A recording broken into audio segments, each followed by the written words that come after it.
सामन्यात सर्वाधिक धावा करणारा आशुतोष शर्मा हा सामनावीर ठरला। नवी दिल्लीत सुरू असलेल्या खेलो इंडिया पॅरा गेम्समध्ये काल महाराष्ट्राच्या महिला संघानं चमकदार कामगिरी केली। ॲथलेटिक्समध्ये नागपूरच्या अकुताई उलभगत, भाग्यश्री जाधव यांनी तर पॉवर लिफ्टिंगमध्ये प्रतिमा भोंडे यांनी स्पर्धेत सलग दुसऱ्यांदा सुवर्णपदक जिंकण्याची किमया केली। अकुताईनं गोळाफेकीच्या F40 प्रकारात सुवर्णपदक जिंकत स्पर्धेतलं दुसरं सुवर्णपदक पटकावलं।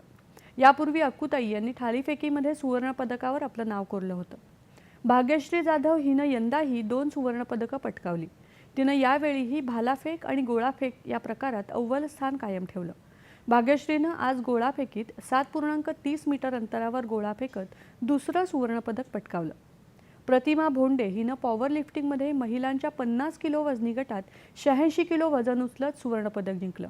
पुरुषांच्या गटात पॅरा पॉवर लिफ्टिंगमध्ये विक्रम अधिकारी यांनी कांस्य पदकावर आपलं नाव कोरलं।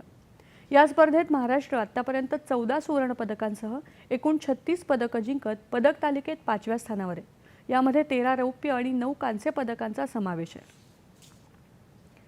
जागतिक हवामान दिनाचं औचित्य साधत नागपूरच्या प्रादेशिक हवामान केंद्राच्या वतीनं विशेष प्रदर्शनाचं आयोजन करण्यात आलं होतं। नागपूरचे केंद्रप्रमुख आणि वैज्ञानिक R. बाला